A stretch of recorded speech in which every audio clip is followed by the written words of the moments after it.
des Sceaux. Monsieur le ministre, vous avez la parole.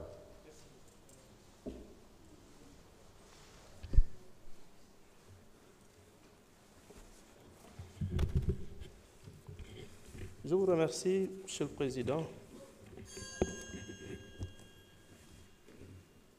Monsieur le ministre chargé des relations avec les institutions, honorables députés, mes chers collaborateurs. Par lettre numéro 5 du 3 janvier 2025, le procureur général près la Cour d'appel de Dakar m'a transmis en ma qualité de ministre de la Justice garde des Sceaux un courrier par lequel le procureur de la République financier sollicitait la levée de l'immunité parlementaire du député Mamadou Ngom dit Farba. Ce magistrat, en l'occurrence le procureur financier, expliquait avoir été saisi le 20 décembre 2024 des rapports numéro 41 et 51 de la cellule nationale de traitement des informations financières, la CENTIF, mettant en exergue des faits susceptibles d'être qualifiés d'association de malfaiteurs, blanchiment de capitaux, escroquerie portant sur les deniers publics, corruption, trafic d'influence, fraude fiscale et d'abus de biens sociaux. En donnant suite à cette demande, j'ai donc saisi le président de l'Assemblée nationale à cet effet par correspondance numéro 0012, ministère de la Justice, cabinet DC, du 10 janvier 2025. La procédure qui a été donc initiée se fonde sur l'article 66 de la loi numéro 2024-08 du 14 février 2024 relative à la lutte contre le blanchiment de capitaux, le financement du terrorisme et la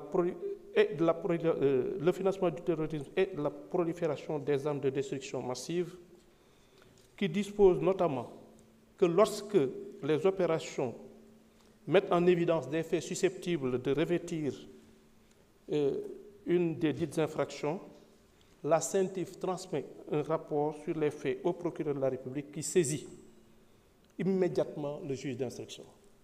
C'est dire donc qu'au terme de cette loi et au terme de la procédure, n'eût été la qualité de député mis en cause, il va de soi que le procureur de la République n'aurait eu d'autre choix que de saisir donc le juge d'instruction sans aucune autre possibilité d'opter pour une quelconque autre procédure.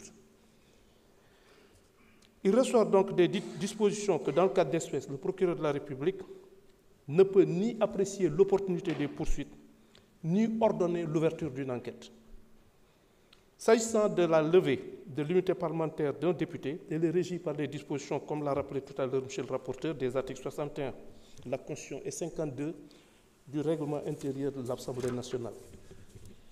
L'article 61 suivisé prévoit notamment qu'aucun membre de l'Assemblée nationale ne peut, pendant la durée des sessions, être poursuivi ou arrêté en matière criminelle ou correctionnelle qu'avec l'autorisation de l'Assemblée nationale. Quant au règlement intérieur précité, il dispose en son article 52 qu'il est constitué pour chaque demande de levée de l'immunité parlementaire d'un député ou pour chaque demande de suspension de poursuite déjà engagée, une commission ad hoc de 11 membres nommée selon la procédure prévue à l'article 34. La commission donc doit entendre le député intéressé, lequel peut choisir comme défenseur un de ses collègues. En conclusion, je vous réitère ma demande tendant à ordonner la levée de l'immunité parlementaire de l'honorable député Farba Ngom pour permettre à la justice de faire toute la lumière sur les faits incriminés. Je vous remercie de votre aimable attention. Merci beaucoup, Monsieur le ministre. La parole est à notre collègue Mohamed Ngom ou à son défenseur, Madame Aïssata Tall Sall.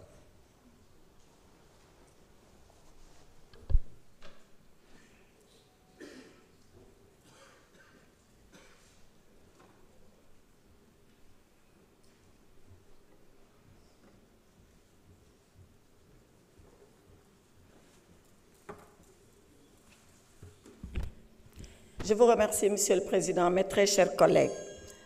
En ce jour où nous sommes ici réunis, notre Assemblée nationale a rendez-vous avec l'histoire. Elle a rendez-vous avec l'histoire parce qu'il nous est demandé de poser un acte grave et solennel en enlevant l'immunité parlementaire d'un collègue député. Serions-nous, mes chers collègues, à la hauteur de la gravité de l'acte qu'il nous a été demandé de poser? Je l'espère. Je prie sincèrement que nous puissions être à la hauteur de la gravité et de la solennité de l'acte qui nous a été demandé de poser. Dans son épître aux Corinthiens, l'apôtre Paul, martyr de la foi, disait ceci à ses fidèles. Si le ministère de la condamnation est glorieux, le ministère de la justice est encore plus glorieux que celui de la condamnation. Oui, il avait tout à fait raison. Le ministère de la condamnation, c'est le ministère de l'examen des faits. Le ministère de la justice, c'est celui de la balance qui pèse et qui suppose les faits. Avons-nous été justes avec notre collègue? Avons-nous pesé et supposé avant de prendre la décision? Bien sûr que non.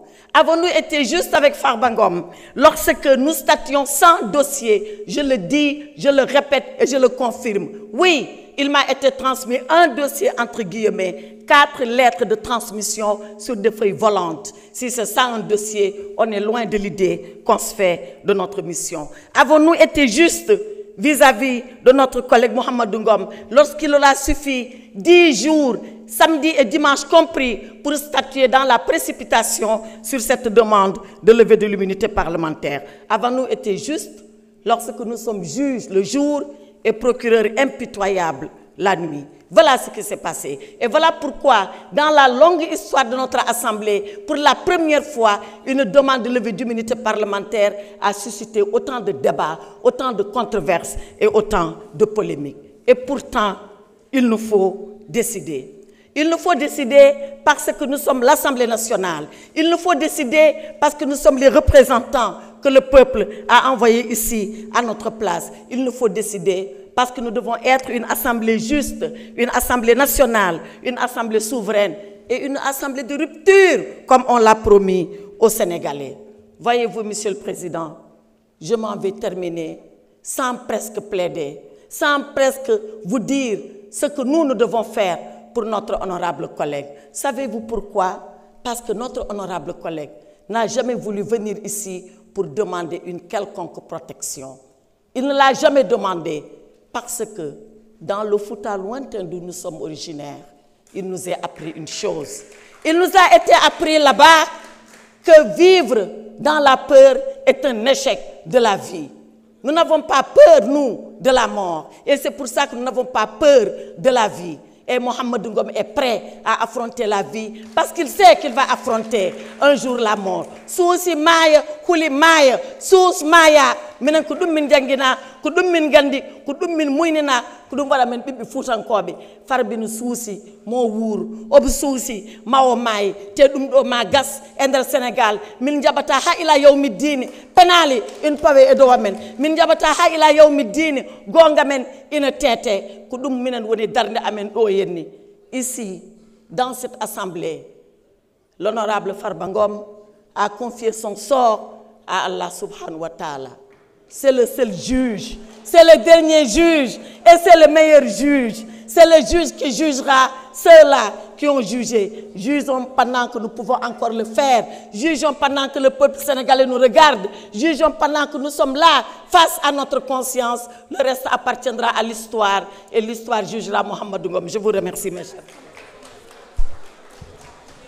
Je vous remercie, honorable député, Madame Aïssatou Tall Sall. Mes chers collègues, y a-t-il un orateur contre?